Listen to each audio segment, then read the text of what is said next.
धीरे धीरे इनको मौका मिलता है कि ये थोड़ा फोरफ्रंट में आए। सो ऑब्वियसली जब हम लोग डिफेंडिंग चैम्पियंस हैं और अभी हम लोगों ने टेक ओवर किया है franchise, so defending champions with a new core थोड़ा डिफिकल्ट होता है। It's more of a challenge in terms of getting the balance right and trying to replicate what was done in the previous season. So it's not easy to get things right, और इसके अंदर क्या होता है, underdog situation is much better as compared to somebody who's being viewed as defending champions.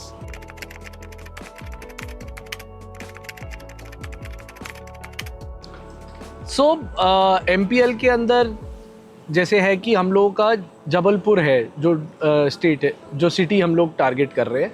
सो उसके अंदर हमें 8 districts दिए हुए हैं, if I am not wrong. 8 districts के अंदर आप ये देखिए, these are tier 2 cities that we are targeting. इसके अंदर आप देखेंगे ना, एक्सपोजर बच्चों को जो होता है वो कम होता है, टैलेंट वाइज कम नहीं होते ये लोग। आप एक्सपोजर के माध्यम से अगर इनको देखेंगे, एक्सपोजर इनको कम होता है, और जब यहाँ पे आते हैं ना तो थोड़ी हिचकिचाहट होती है जो वो इन ट्रायल्स के थ्रू, इन टैलेंट हंट्स के थ्रू ना कम होती है। तो धीरे धीरे इनको मौका मिलता है कि ये थोड़ा फोरफ्रंट में आए, एक प्लेटफॉर्म मिलता है। तो हम लोगों का कोशिश यही रहता है कि ज़्यादा से ज़्यादा लोगों को रीच आउट करें, ज़्यादा से ज़्यादा लोगों को ट्रायल्स पे बुलाएं, सो दैट एक टेस्ट मिलता है आपको कि यार what is it like to be on the big stage.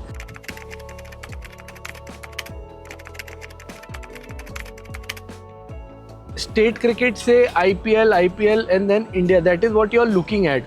तो उससे ये जो गैप होता है ये ब्रिज हो जाता है, क्योंकि आप बच्चों को एक प्लेटफॉर्म दे रहे हो खेलने के लिए, उसके साथ साथ आपका जो टैलेंट आप लोग शोकेस कर रहे हैं एज अ प्लेयर, जो शोकेस कर रहा है वो अनमिस्ड नहीं होता, क्योंकि ये लीग्स जो हैं ये ब्रॉडकास्ट हो रही हैं, ठीक है। स्काउट्स आते हैं IPL के, और आप रेकनिंग में आते हो for state leagues also.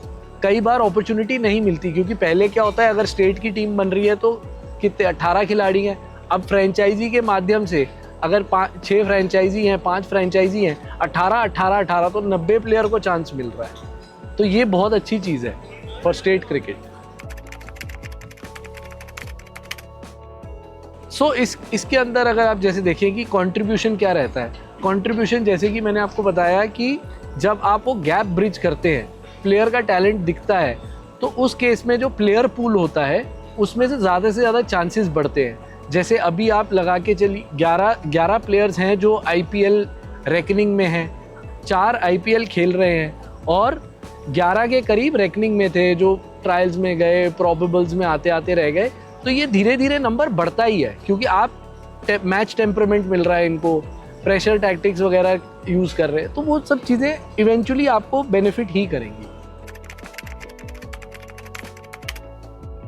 Small town से अगर आप बात करें कि कैसे हेल्प हो रही है, उस सिनारियो के अंदर आप ये देखिए कि एक बच्चा जो रिमोट एरिया में रहता है उसको चांसेस नहीं मिल रहे हैं, हर चीज़ हर सिटी में नहीं हो सकती।